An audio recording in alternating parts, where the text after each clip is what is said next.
and welcome once again to the G2Poker.com TV tournament series, the show where every week you get the chance to face off against us for a bounty prize and win a share of the €3,000 prize pool. I'm Laura Cornelius, and bearing the slings and arrows with me this week is our very own Paul Zimbler. How are you doing, Paul? I'm very good, thank you. Good.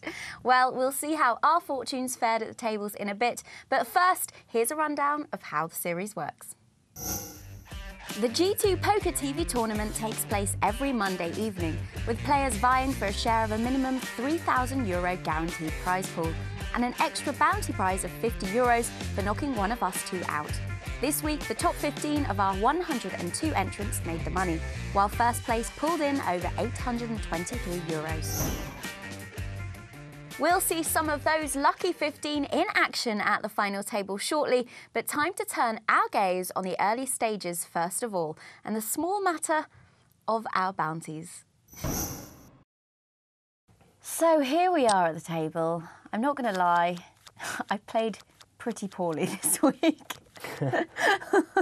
Pocket eights here for me on the small blind. The blinds are 100, 200. Darrow's ace-10, going to have a raise. I'm not mad about the raise with ace-10 in early position personally. No. I prefer to throw them away because the ace-jack should most of the time be three-betting, because otherwise you're now going to get hands like jack-10 in, and the other jack-10 could make a squeeze play, or if not, it's definitely going to call. But this could set you up for a great squeeze. And when I say squeeze, I mean now put a big bet in. Well, I got pocket eights. If you flat call, you're now taking like a 5, 6, 5, 1, 2, 3, 4, 5, 5 or a 6-way pot with pocket eights, which basically I'm going to make up some mine. excuses. I was playing another tournament at the same time. That's no excuse. No, it's no excuse. Well, we'll see a flop. So, yeah, I should have raised that. It's a perfect flop for you. Now the question is, do you check raise or do you just lead out? Well...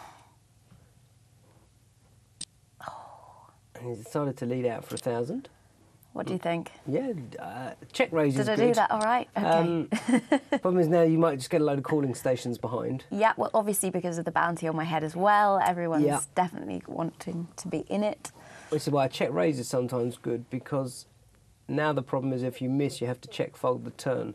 But it's a great flop for you. And that is exactly... We're looking for a 5 on the turn would be nice. It would be, but no, it's possibly the worst card ever for me, and I decide to do the completely wrong thing. And you just check hand. Okay. Well, and I hated this hand. Well, it's not. You say it's the wrong thing. It's not the worst thing to do in the world, because the hand like ace-10 is never going to know if it's that far in front or not. And if he just calls, you've still left yourself. You've still got 10 outs. Well, he's got a 10 in his hand, so you've actually got 9 outs, and he's just called. I was just praying. And it could go check on the river if you miss and check. Most of the time he should be checking behind you.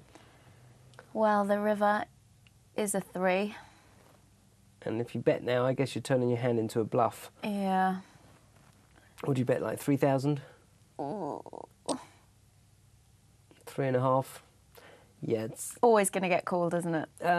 Unless he had a diamond draw, but if he had a diamond draw, you're beating the diamond draw anyway with a pair of 8s. Horrible hand. So hated that. I lost so many chips when I know I should have checked the ace. Well, if it makes you feel better, it was a 2-outer he hit on you. So blinds at 150 and 3. I've had my double up by this point, so I'm slightly back in the game, though I've got less chips than most of the other people around the table. And look what hand I've got again, the snowmen. And this Dario, he likes to get involved early position with... Yeah, what do you think to his min raise there with the suited jack? Well, I prefer that he raises than he calls, so... but if he gets 3-bet, he's just going to be in a lot of trouble. I'm going to be 3-betting with a lot of hands in position. Suited ace-5, no, it gets out of the way. What am I going to do? Well, there's 1,300 in there. I would be 3-betting. Yeah. No, I'm just one or the other. All in. The problem with the all in is, if he wants to gamble to take your bounty and you're racing, which you are, you're allowing the race. If you 3-bet and the flop comes, doesn't matter what it comes, ace high, and he checks, you then can take the pot away from him. So you build it and take it. But you're still not in bad shape. You're in a race. Indeed. And this is a good flop for you. Good flop. Good turn. 86% now. Come on. Woo. Oh. Boo. And on the river. Why is it always on the river? It's horrible game, isn't it? It's always on the river. You're doing so well. 86% ahead and on the river. But it seems I only really played this tournament with Darrow. We had a little bit of a battle between us. Although I did notice there was another L. Cornelius at the tables. I didn't play against them. But yeah, someone was pretending to be me. Well, can't blame them, really. Didn't know if that was a... OK, this is what I was talking about with the ace-10 before. Right, so what should I have done here, Paul? Oh, you've only got 890 chips. OK, all the money goes in. Yeah, There's nothing well, you can do. Sorry. Well, these pocket threes is just limped, hoping that you're going to move all in so they can get a piece of this bounty. But king should be re-raising to get the bounty heads up and to isolate. Yeah. And that's exactly what they've done. No one else can call this. It's going to be you and Yogi Bear? Yeah, Yogi Bear. Not quite sure how to say that one. And we saw one other ace out there. I need a bit of a miracle. Well, it's been done before. It'll get done again. So 3,280 in the pot. Flop comes. I hit my 10. Well, picked up a few more extra outs. Yeah. Running hearts. You've got an 8 for a chop. We need the magic 8. Well, not to be. And that was me. And you finished about 60th, I think. My hand's out of the way, quite painlessly. Well, not sure about that. Paul. Well, I got about the starting stack still, and it's not going to be my famous 3 deuce, is it? There it is. Oh, we know what you do on this one now. I thought I'd better keep a trend going so people know when they play me next time. If I'm raising, there's a good chance I could have 3 deuce. So I'll go for the min raise. No point going a bit crazy. Which they all think you've got aces now. Well, this Queen 10 probably should be 3-betting me if I'm the bounty. The beauty is now that I'm probably just going to be left with the blinds. Now I'm in position, so having position is key. And A7 is surely... Well, he folded. I can't believe they solid fold. folded. Well, it's a solid fold, because most of the time I'm going to have him really crushed and he's going to be in bad shape. Well, it's not much to I'm more call, surprised about the Queen 10 fold. Yeah. But there you go. I must have had a good reputation at the table. Well, there's nothing there for either of you, really. Well, that doesn't stop me. No. I got position, he's going to check. And even if he bets, to be honest, if he led out, I'm going to raise him there. So how much are you going to raise by? I think I'd bet like 600 or something. 500, yeah. Nice and easy. It's enough? It's loads. Either he's got an ace or he doesn't. And I'm pretty sure he doesn't. And that's just the end of the hand. So it's just the minimum damage. Easy. And it looks weak as well. But I do this, let's say I had aces. I lead out with aces for exactly the same bet because it looks weak and then they try and raise you and then you come back at them. I like people to see that I do play very solid. It's only the deuce 3 that I mix it up with. So when they start playing back at me next week. Well, this was a very interesting hand. Oh. So now the players are like, oh, does he have aces or does he have deuce 3? Well, it's not that. I've been playing a lot of pots, but I've had a lot of hands. Min raise? Well, obviously. No, I think I 3x it.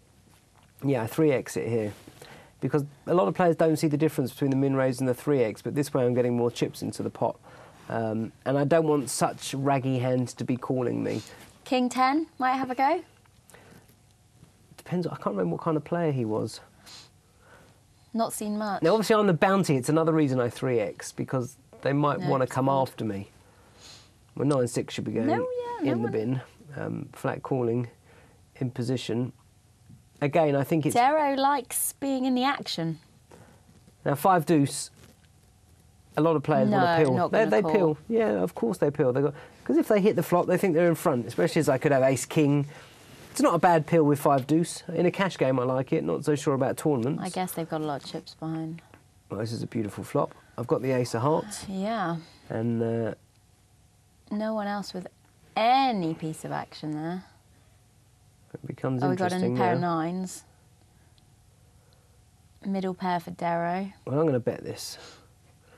I'm not going to mess about. All in, yeah. I'm just all in. If you want to call, let's go.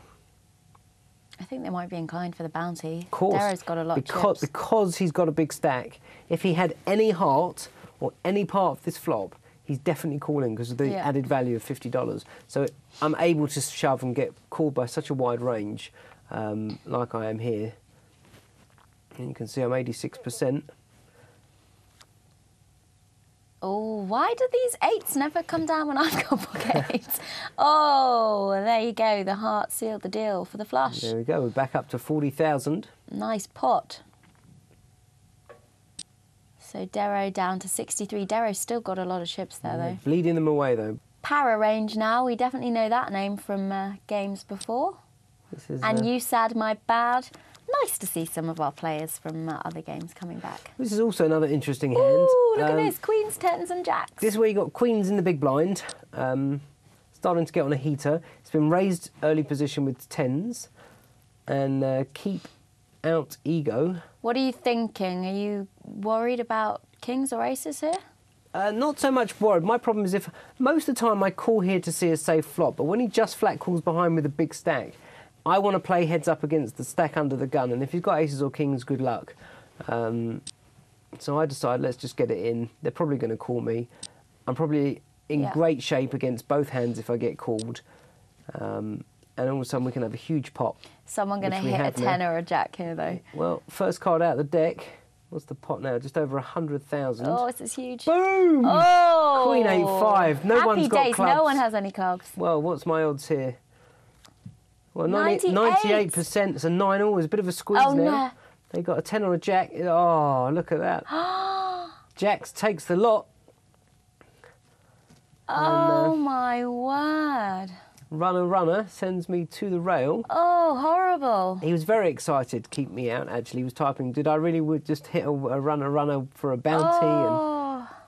Oh, horrid game. Yeah, that's poker, though. So Keep Out Ego and Joji Bear bag our bounties this week, but we'll see if either of them has made the final 10 when we come back in a couple of minutes.